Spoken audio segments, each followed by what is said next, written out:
துலாம், இந்த மாதம் சிறப்பான தரமான சம்பவத்தை நீ பார்ப்பல.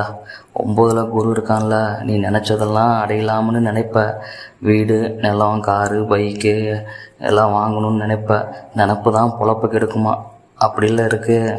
11ல் சுக்கிரன் வரான்ல, வரவன் என்ன பண்ணுவான், கடன் அடையணும்னு நினைப்பான். வேறு இன்வெஸ்ட்மெண்ட் ஏதாச்சும் பண்ணணும்னு சொல்லி நினைப்பான்.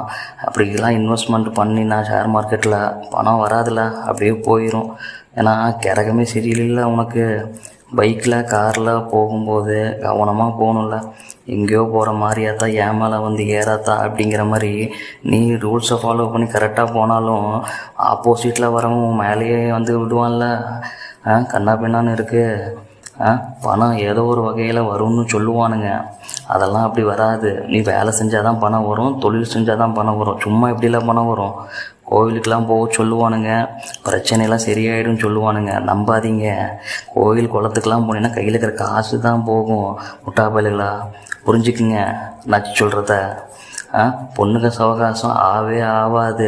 கொஞ்சம் சிரிச்சின்னு வச்சுக்க, சிக்கிடுவ. ஒரே கோழி அமுத்துற மாதிரி அமுத்தி விட்ருவானுங்க. இந்த மாதம் துலாமுக்கு சொல்லணுன்னா சுக்கிரனுக்கு மட்டும் ஒரு சலாம் போட்டின்னு வச்சுக்க, கோயிலுக்கு போய் தப்பிச்சுக்கலாம். வேறு என்ன சொல்கிறது, இந்த மாதம் வந்து நீ வந்து மயிலை பார்ப்ப. மயில் பார்த்தீங்கன்னா கமெண்டில் சொல்லு.